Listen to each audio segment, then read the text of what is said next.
Here are the top 5 college football recruiting camps that you should go to in order to earn a college football scholarship. The number one question we get from parents, especially this time of year during the summer, is which camp should we go to? My son leaves a camp and he just leaves with a t-shirt, and we don't want that to happen to you. We want to make sure your son leaves every camp he goes to with a scholarship offer, as many as possible.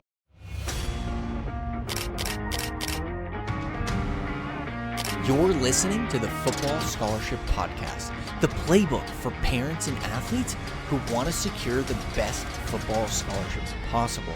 From securing a D1 football scholarship in the SEC at Ole Miss at just £5,700, myself, to helping 83% of the athletes I mentor achieve football scholarship offers and 42% going Division I.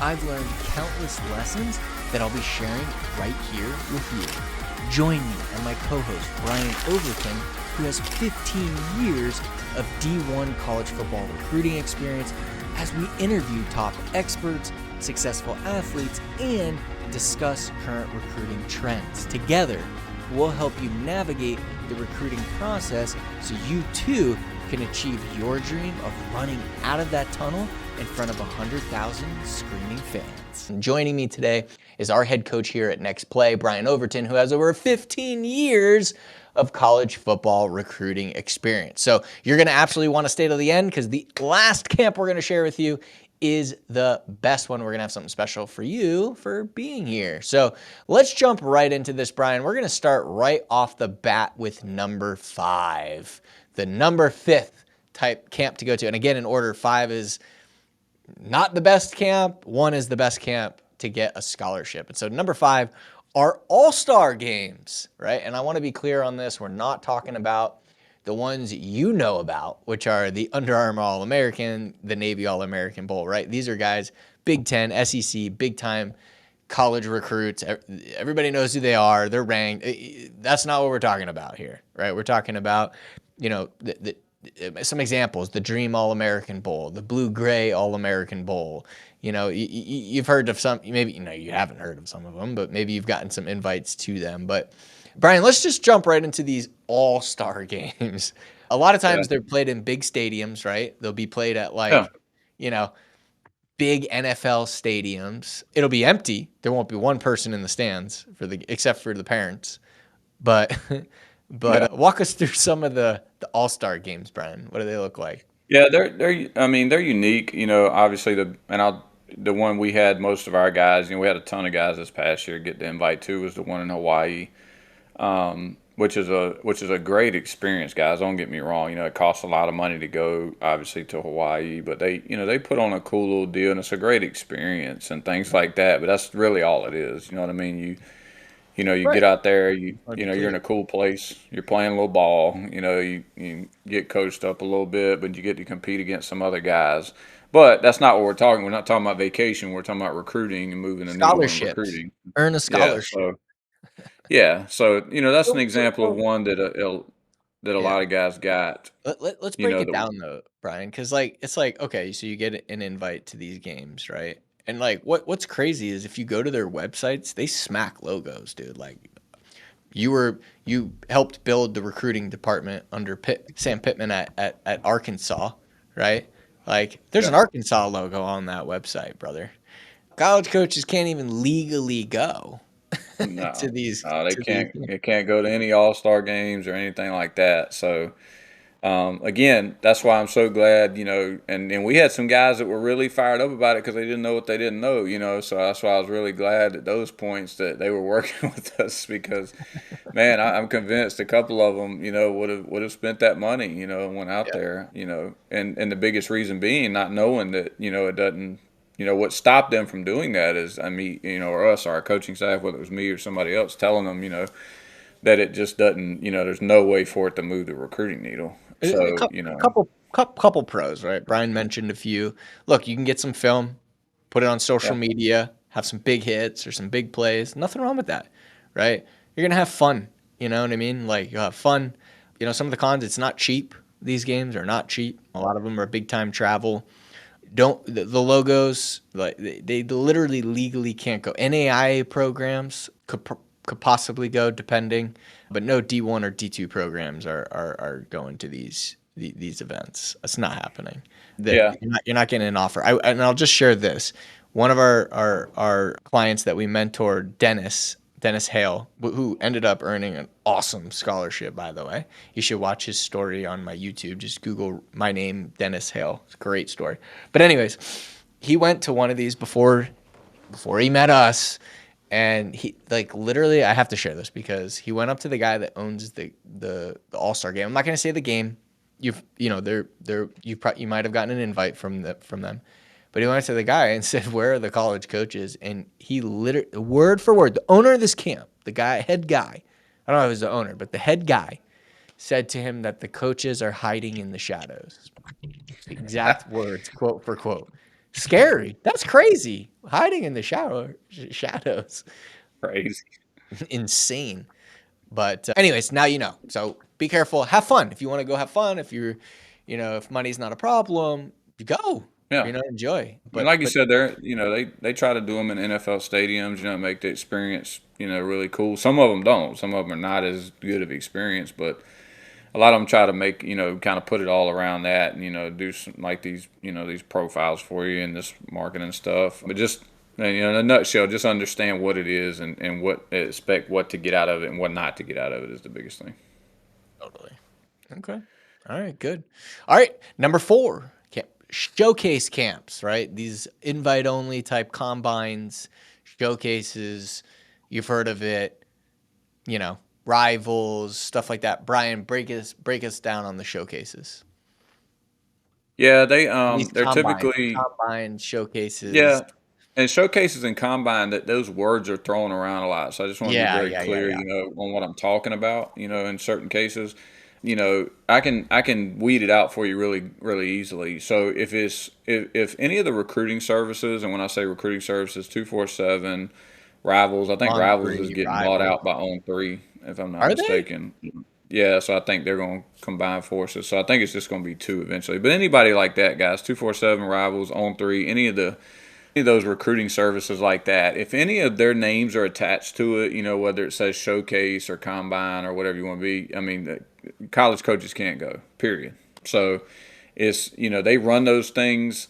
It's really for their benefit, right? It's really for the recruiting services benefit to make sure they're not missing anybody, or they use it as a tool to get kids that are like already ranked, and that they've already seen. They use it as a tool to get them there, to be able to see them in person and interview them and get footage for themselves, and things like that too. So not to go down that rabbit hole, but if it has a recruiting service attached to it, college coaches cannot go. Okay, you're not going to get evaluated by a college coach. If you go there and run really, really fast and do some crazy, things, make a catch or do this and do that, win a bunch of reps, they might write about you a little bit and post it on, on their X or something like that. But outside of that, you're not getting an evaluation from a college coach. Okay, so that's that on the recruiting services part of it. Can't go, never. I mean, just can't go. No coach from any level can go to those.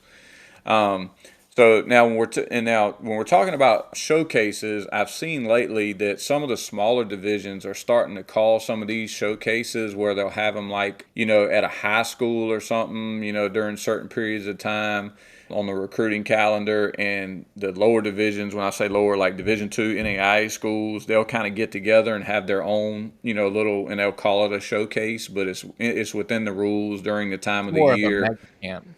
Yeah, it's like a small school mega camp type situation, but they'll call it a showcase. So I want you guys to know the difference between the two. When we're saying showcase, combine, the word is thrown out there a lot, but some of them are legit during certain times of the year. Okay? Right. But we're talking more so about like when it says invite only, you know what I mean, and it's not held on a college campus or things like that. Those are the ones that, 9 times out of 10, not one coach is going to be there. And if you're just not just unbelievably physically gifted and people don't know about you already, you're really just going to compete and get some numbers.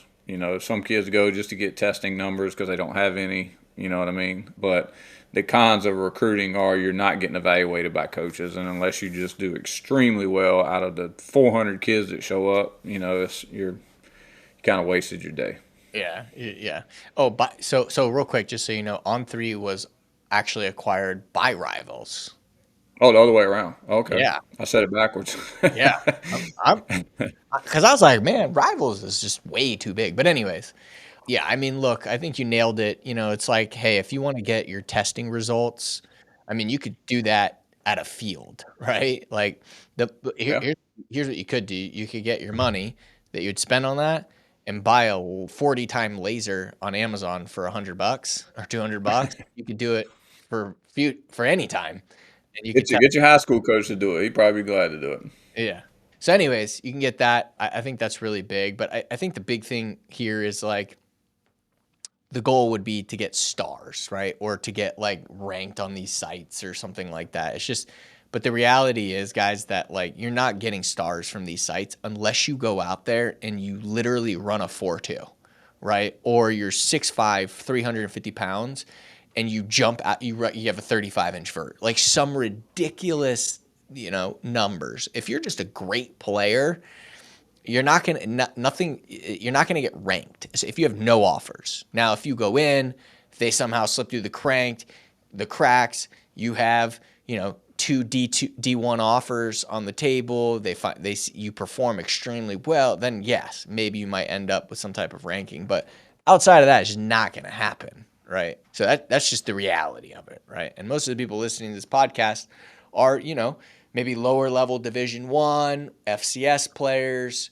Division 2 players, some NAIA type players, and like it doesn't matter. You're just not gonna go there, and first of all, you're not getting any offers, and you're not leaving with stars, especially if you don't have any offers right now. If you have multiple Division 1 offers right now and you're still not ranked, then yeah, it might make sense to go to a 247 camp and go run a 4.4 and jump out the gym, but if that's not gonna happen, then let's focus on doing outreach. Let's focus on setting up your social media properly and going to camps that coaches can offer you versus going to these. So Yeah. There's nobody there at those that can offer you.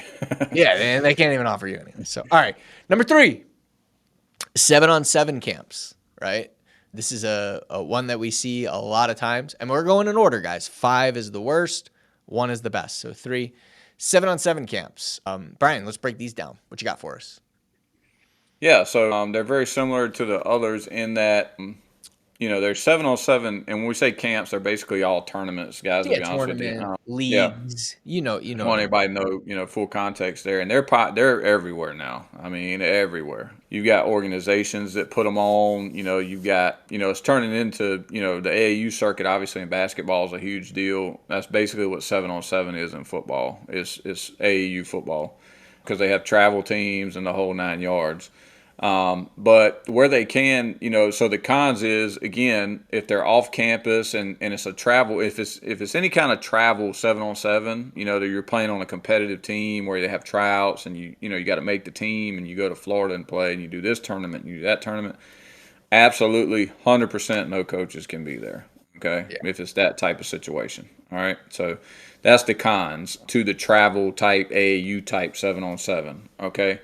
Now, you are getting good reps. You are playing football. I say it all the time. If you guys watch enough of our stuff, and I tell our guys this all the time. You get better at playing football. You get better at football by playing football. You know what I mean? Is it real football? No, you don't have any pads on, all that stuff. But you're doing the movements. If you're wide out, you're catching balls. You're running routes. If you're a DB, you're covering. You know what I mean? If you're a quarterback, you're getting reps throwing. You know what I mean? So, if you use it correctly, you can get better. You know what I mean? Again, which hopefully turns into you playing better, which can help recruiting, but the tournament itself doesn't necessarily make you better as far as getting scholarships, because, again, college coaches can't go to any of that travel stuff, tournaments and things like that. Now, the flip side of that is it's also a big deal now, and it used not to be. I feel like even I was on the front end of some of this, back in like the 2012, 2015 range. We were kind of, when I was at East Carolina, we were kind of the first ones in the state of North Carolina to really have a big like 7-on-7 high school tournament on our campus where you had to come with your high school team. and it was the same thing as a travel tournament, except it was your actual high school team that came. Now, if the ones that are sponsored by the actual colleges and they're having them on campus, and it's a high school tournament where you have high school teams coming, then those schools they obviously you're on their campus, they can evaluate you throughout that whole tournament. And now they're starting to invite, like, there were several around me. I'm in the Charlotte area. People don't know that, in North Carolina. Like NC State had a big one. East Carolina has a really big one. And so all those have really big ones. And so now what they're starting to do is their buddies at like the Division II level and even FCS level and things like that, they're inviting them to come to those camps so they can evaluate as well. So those have really turned into a good tool for the skill guys, right, for those tournaments. So, quarterbacks, wideouts, linebackers, all those guys that play 7-on-7 has turned into a really good evaluation piece, which is why they're a little higher, they're higher on the list than obviously the other ones we've talked about, because they can have some value. But again, on the flip side, in a travel situation, they don't really. But if they're on campus, they do. And the other thing that schools have started to do, and I did this a ton, especially my last 7 or 8 years, when I was at 2 or 3 different Division I schools, I started having a big man camp on the same day, so the high school could bring their whole team, and everybody could get evaluated. So we do the 7-on-7 camp, and then simultaneously the big guys would be over there having their camp, so the O-line and D-line could get evaluated too, because you're on our campus, and we would still invite other schools there. So 7-on-7 tournaments sometimes on the college campus can be really, really good for evaluating and getting to meet coaches and getting in front of a lot of coaches, and you're also getting work with your own team, your own high school team. So I really, really like them from that point of view. And it's very rare, guys, that they can get you on campus, evaluate you, and they have your coaches right there on their campus and them not coming to your school. So they can talk to your coach, they can talk to you, they can watch you work, this, that, and other. I mean, it's just a lot of benefit if it's on a college campus. If it's not, and it's some travel 7-on-7, not so much. That's it in a nutshell on those. But it can have some benefit. Right, and it can have some benefit in the sense that you're practicing, you're getting better at football, Yeah. and it's like in the summer in certain periods where you're not playing in a season, it's not spring, it's not the fall, and you can get some really good work in, then by all means it makes sense, right? Now, like Brian said, if it's not on a college campus, the odds of getting an offer from this, it doesn't exist, right? But it could happen in certain scenarios. So that's why it's third, right? It's not above the showcases, but there are better options, right? And that includes, doing the outreach, knowing which camps you're going to the right camps, all that stuff. But this can have some benefit, but it's not the best, right? Obviously. Yeah. So, but if you have the time and the wherewithal to do it, and you're a receiver, you're a DB or a quarterback or a running back, and especially if you're a running back and you're trying to get better at catching the ball, like this could be really good for you. Especially if it's with your high school team. If you get a chance to do it with your high school team on a college campus, that's the goal. Yeah, absolutely. Okay, cool. All right, good. Let's go to number 2. If you're the parent of a high school football player who wants to earn a college football scholarship and your son is struggling with marketing himself or confidently communicating with college coaches, I wrote this book specifically for you.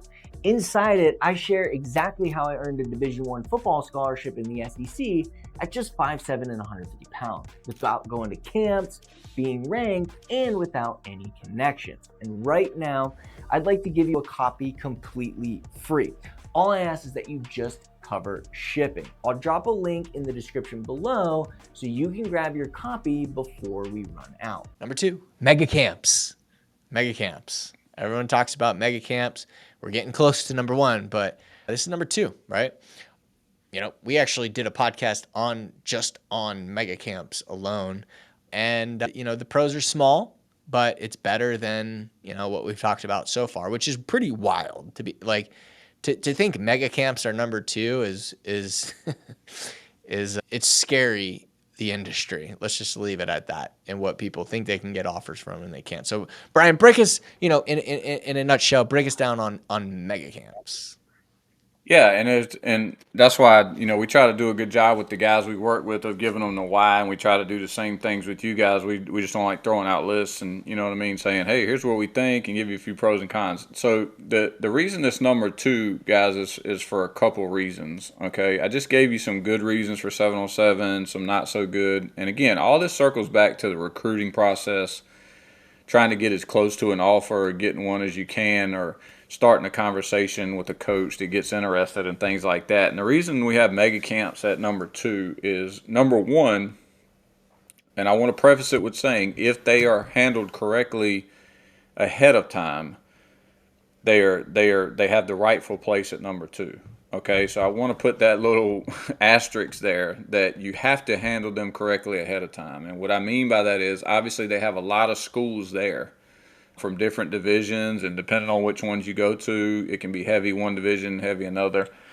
But what I say handling it ahead of time is, we coach our guys really hard on if you're going to a mega camp, if you have schools that are on your big board or schools you're trying to, get in touch with or build a relationship with, we have them do a lot of outreach and work on the front end of reaching out to coaches that are actually going to be there and getting in contact with them and making sure they know that they're going to be there. And the ultimate goal is to have them watch their tape and have a general idea of what kind of player they are. All of that happens before they ever go to the camp. Okay. And then we have them do a good job of the day of or the day before. Hey, coach, look forward to seeing you. They set up a time to meet with them, even before or after the camp to maximize their time there at the camp. Okay. So we just don't have our guys show up to a mega camp with 700 kids and be working out as the 48th linebacker and nobody knows who they are or where they came from or seen their tape. Okay, that's what I mean by you have to take care of things on the front end, unless again, this happens now, we'd be naive not to say it, if you're just that physically gifted and you just go there and you just look totally different than everybody else, and for some reason nobody knows about you, which this day and age doesn't happen very much, then yeah, you can show up and everybody turn around and like, who in the heck is that guy? But let's be clear on this, right? Like, I want to be clear on what that guy is, right? That guy is not a 6 foot, 5'11", 185-pound receiver that runs a 4.5 or a 4.6 that can catch the ball really well.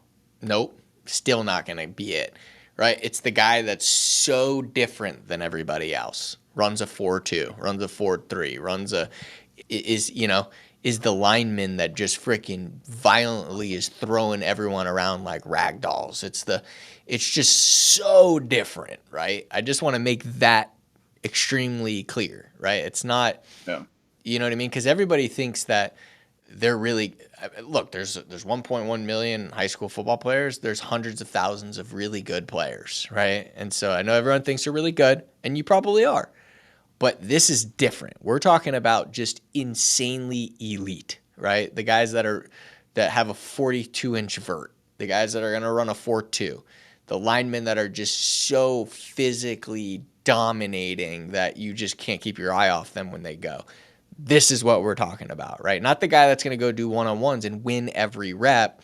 It's not enough. You know what I mean? It's not enough. So I just want to be clear on that, right, Brian? It's like, and if you want context, this is what I do every time, and it usually makes it very clear to most of the time parents, to be honest with you. I tell them to just research the combine from this past year, look up the measurables at each position, find the position your kid plays, and see what they did at the combine, because these guys are in the peak of their career, getting ready to go to the National Football League. So if you think like as a high school player, you're going to go and do any, remotely close to what they did, 2-3% of the guys at the combine ran sub 4.4 this year.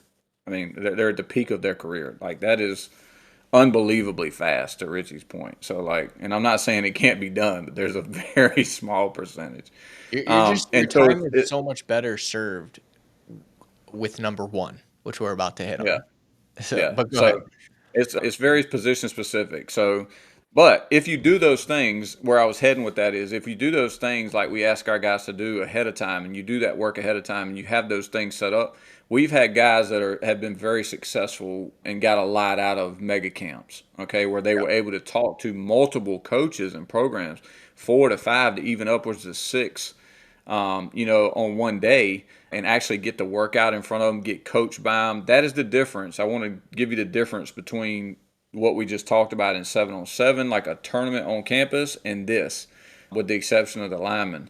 Anytime college coaches can coach you themselves, like put their hands on you, coach you, teach you their technique, see how you take the coaching, watch you work and things like that, and are not standing off just evaluating you, but actually can coach you themselves, all right, that's the golden ticket, okay? And that's why these two are at the top of the list, all right? And mega camps is one of them. So not only do they get to see you move around and stuff, they can coach you themselves. They get, if you set it up properly, you'll get a chance to speak to them, after camp, before camp, however you set it up with the coach, because you've done the work ahead of time.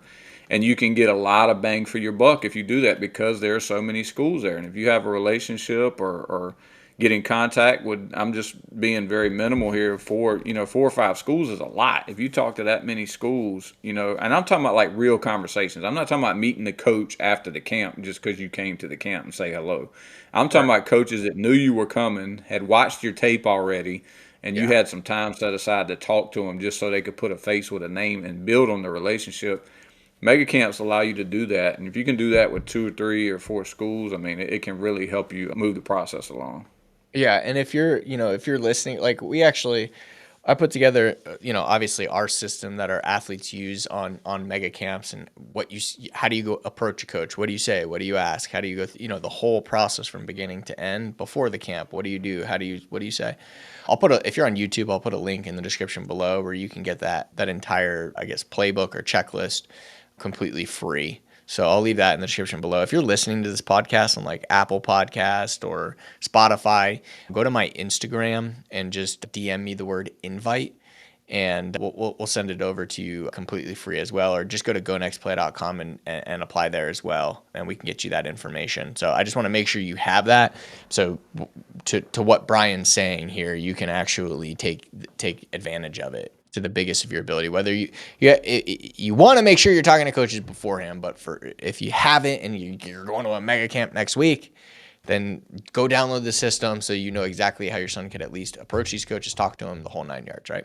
It's not only like the scripts and what to say and what to send and all that, but also a training video on how to do it. So you'll definitely want that. But all right, cool. Good stuff. Let's move to number 1. And I say that, guys, just because I don't want you to leave a mega camp with a t-shirt and a water bottle and call it a day, right? So let's break down number 1. Number 1, the best camp you can go to earn a college football scholarship is what they call an indie camp, an indie college camp, an individual college camp, which is a camp held by a school on their college campus. All right. And I want to preface this by saying, similar to what Brian said beforehand, that you have a relationship built with the coach beforehand. They invited you. They've seen your film. You've talked to them, and you have a meeting set with them afterwards, right? Very, very important for these camps. The last thing I'm going to say here, Brian, and this is probably the most critical, is getting professionally evaluated on your game film to go to the right indie camps, all right? To go to the right indie camps. If you're a Division II player and you're going to Clemson's camp, Ole Miss's camp, you're going to leave with a t-shirt and be very, very frustrated. All right? So I want to preface this by saying it's everything you do before, during, and after, and getting evaluated and knowing very specifically, no fluff, not from a trainer, not from your high school coach, not from someone who has any type of, relationship with you now, to get a true, no fluff, honest evaluation of where you're at. I highly suggest doing it. Whether you want us to do it, whether you want someone else to do it, I don't care. But that you do it, because I see it time and time again. These kids go to all of these camps, even FCS, G5, Power 4, and they're a Division II player, and they could have had 5, 6, 7 offers over the course of the summer going into the season, and then they have 0, right? And, so this is a really big deal, guys. Everything we teach will not work if you are not targeting the right schools. None of it, right? I promise you, you'll be disappointed, right? Although I think there's a lot of value in what we teach, this isn't a magic hat. I can't pull a rabbit out of it. I can't pull a scholarship out of it. You know what I mean? So you have to do it at the right schools, at the right levels, right? And then also, like, as part of the evaluation, knowing what you need to do to get to the next level is critical, because it's the summer and you can work on the things you need to work on to show what you need to show on that game film in order for college coaches at the next level to look at you and be interested. If you don't know not only where you're at, but what you need to do to get to the next level, then you're just going to show on your game film the same thing you did the year before. We got to get specific on what you need to show on your game film. And the reason I say you want non-biased, no fluff, honest evaluation is because although your coach is great, right? I'm sure he's great, and your trainer is great, there's bias. We want no bias, honest evaluation. And exactly from a college coach's perspective, what is he looking at on your game film? Let's get the plays in the right order, and then let's go to the right camps. Because then when you do the outreach and you do everything we teach, you're going to get camp invites from these coaches. Then you can have a conversation with these coaches, get these coaches to watch your video before the camp, set a meeting with the coach at the camp, introduce yourself properly, sell yourself properly at the camp, have a meeting afterwards, and you leave with an offer, guys. It's a very step-by-step process. But if you do it at the wrong camp, it won't work. It just won't work, right? So, Brian, now that we did, how do indie camps work? Tell us about indie camps. These are yeah. That was a good lead off there, because guys, these are the best you can do, right? And for a lot of reasons. They're again, their own college campuses, especially if you got invited by a coach and you've done outreach with, you know what I mean? They like your tape, all those good things. And they're the best because they're not a mega camp where there's, 400 guys there typically. Sometimes it is, but like if you're there for a reason and have a relationship with the coach, it doesn't matter how many guys are there.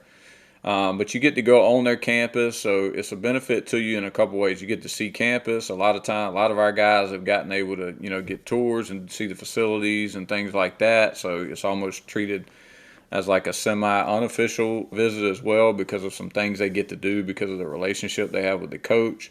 It goes back to, again, that coach gets to coach you himself. Like the position coach, whatever they're recruiting you as, you go there, they get to coach you themselves for that whole day, okay? It's a lot of things getting evaluated during that time, right? It's how you're taking the coaching, right? It's what kind of leader you are. Do you have any leadership ability just in a camp with a bunch of guys you've never seen before? Are you making guys around you better? Are you encouraging guys around you? You know what I mean? All those things can be evaluated, and it's just such a big deal to be able to do that with them in person, right there with you. And they can do so many things with you. They can pull you out to the side, like, you know what I mean, and do certain things with you that the rest of the group is doing here, but they want to see you do certain things to make sure that, you do translate to their scheme or whatever, because they like your film. That happened to a bunch of our guys this year. They went to camps that they had relationships with the coaches there, and, they liked their tape. They wanted to see if they could do X, Y, and Z, or if they wanted to see if they had gotten better at X, Y, and Z, from the previous tape, now that we're about 6 months or so out from their last tape, that they've had. Or more than that now, 8 or 9 months now, from their last tape. And it ended up really moving the needle. Some of them, got offers out of it. We had a 2027 that went to a Division II camp, and got an offer this year. So, it's just a big deal, guys. And it's the best you can do for all those reasons. It just checks a ton of boxes. The only cons to this one is if you just still, if you target the right division, and still, if you just show up, if you're just not really, really good, or, and you hadn't, built a relationship with anybody, you're kind of just another number again, although the numbers may not be as big. That's the only small con to it, to be honest with you. But if you got invited by a coach and you've done what we talked about as far as, building a relationship with the guy, and they've watched your tape and all that stuff, you can't get a better camp situation than one like this. You just can't. Yeah. It's the best of the best. So good stuff. Brian, great job, man. Our top 5 right there for you. Yeah. So be smart, guys. Be smart at camp season. If you want to know the process for what you do before, during, and after a camp, to make sure you turn invites into offers, and then also how to handle mega camps, again, go to my Instagram page and DM me the word invite, or if you're on YouTube, go in the description below this video and you can get access to it completely free, or just go to gonextplay.com gmail.com. If you got value from this video and you'd like to watch more videos just like it, consider subscribing. We do a podcast every week. We do a how-to video every week. We do an evaluation every week. We do multiple videos every week on this channel, and we'd love to have you. If you're listening to this, on some sort of podcast service, feel free, if you could, leave us a review. It helps us out. And in that review, ask a question, and we'll use that question as a topic for our next podcast. So thanks for being here. We look forward to seeing you on the next one. Thank you for listening to this episode of the Football Scholarship Podcast. If you enjoyed the show, make sure to subscribe and leave us a review. And for more free resources, or if you're interested in working with us, visit gonextplay.com. Until next time.